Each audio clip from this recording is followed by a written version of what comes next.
Today, the Xbox One continues its metamorphosis into a beautiful butterfly. This is Checkpoint.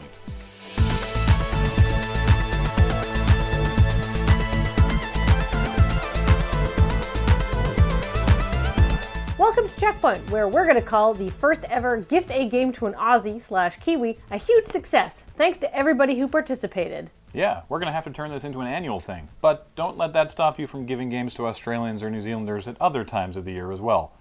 Also, remind us, because we're probably going to forget.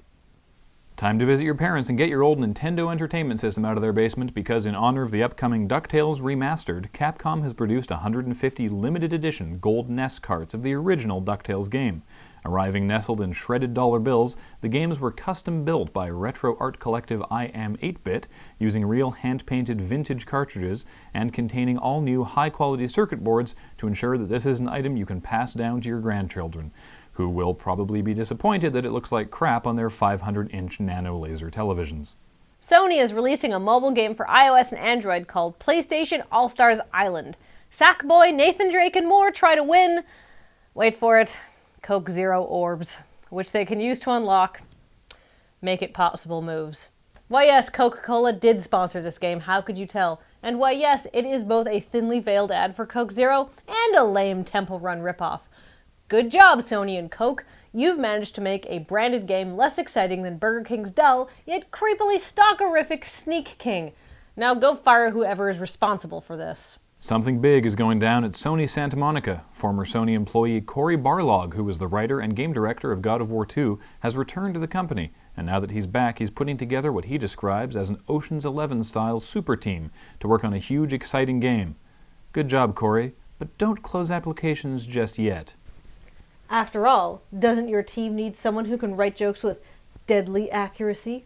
What about someone who can type at least 38 words a minute? Someone who is mildly resistant to communicable diseases? I've got your back, Cory. That's right. I am devastatingly handsome. I do have eyebrows forged from a highly combustible combination of hair, magic, and dreams. If you're looking for somebody who can get the job done, deliver the documents, and figure out how to set the clock in the new office microwave, look no further. But wait, there's more. Need someone to reach stuff on really high shelves? I can do that, because I'm tall. Need someone to type on a keyboard? I can do that, because I have hands. Need someone to program a game? I can't do that, but I'd be willing to learn, because what you're working on sounds cool. Call me. The Xbox One doesn't actually need a Kinect, according to new info from Xbox Corporate VP Mark Whitten. Yes, even though Phil Spencer, the corporate VP of Microsoft Studios, said back in May the Xbox One needed its all-seeing Eye of Sauron attachment to do anything. But don't get too excited. Even though you don't actually need to buy one now, there's no way to get an Xbox One without the Kinect. So $100 of the purchase price is still going to that peripheral, no matter what. But still, congratulations, Microsoft! Over the past few months, you've done a fantastic job of turning the Xbox One into an exciting next-generation console, rather than the thing you originally announced. Now, far be it from me to give advice to a multi-billion-dollar company, but the next time you launch something, you might want to consider something called market research. It's probably a lot cheaper than writing day one patches to remove features nobody wants or needs. Activision is releasing the final DLC pack for Call of Duty Black Ops 2. It will have some new maps and zombies, and the COD Blops team is keeping it interesting by giving the zombies mech suits. There are some problems with this. First of all, who builds an incredibly complicated mech suit and puts a zombie in it? They're slow, shambling, and notoriously bad at things that require fine motor control. Second, how do you maintain a mech suit with a zombie inside it? They're not known for being cooperative. And lastly, how does a zombie even eat brains when it's inside a mech suit? These things have giant fishbowl helmets. If I saw a zombie in one of those things, I would think, oh good, it can't get me from there.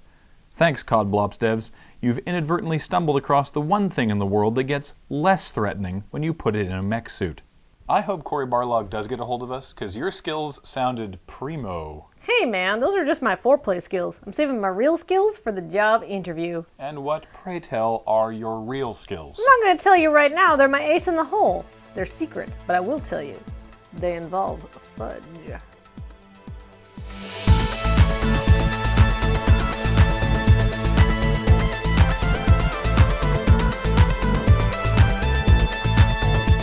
Coming up, MechWarrior Online players have raised more than $100,000 for the Canadian Cancer Society through purchases of a special edition Jenner mech.